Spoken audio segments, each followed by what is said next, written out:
आता खबरो विस्तारान. मंगळारा रिव्हर नॅव्हिगेशन खात्यान 3 फेरी बोटींचें उक्तावण केलें. मडकय ते कुट्टाळे, दुर्बाट ते कुट्टाळे आनी रायबंदर ते चोडणा हे गोंयचे सगळ्यांत चड लांब फेरी रूट. ह्या रुटांचेर ही सेवा सुरू करतले म्हण येरादारी मंत्री ढवळीकर उलयला. आरडेक्स गोवा खातीर पणजेच्यान chief reporter Kenzil Rodrigues. And I stated on the floor of the House in the last assemblies that River Navigation Department will build new ferry boats within the jurisdiction of River Navigation Department and will be signed on different routes, especially long routes which are Ribandar to Shorao, Madkai to Pardalem and Durbat to Pardalem.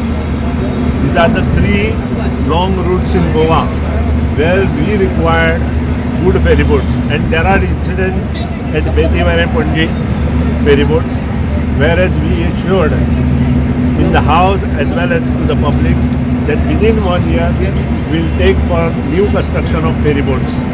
And as per the assurance given in the House and also the people of Goa, I am proud to say, under the leadership of Manohar Parrikar, who assured us for finance, we started building new ferry boats 1 year back, and today we have received all 3 ferry boats. I am also proud that we visited Kerala for the inspection of some of the ferry boats which got 80 to 85 seaters. त्या 5 3 ह्या वर्सा घेता आणि 3 म्हणजे जश्यो जश्यो आमच्यो गंजलेल्यो फेरीबोटी आमी ह्यातूंत काडटा तश्यो तश्यो आमी नवी घेत वतले. ह्यातूंत चड करून आमी एक फेरीबोट डबल इंजीन घेवपाचें थारायल्या, कारण लॉंग रूट्स आसा. एक इंजीन फेल्युअर जालें जाल्यार दुसरें इंजीन आमकां चालू करता.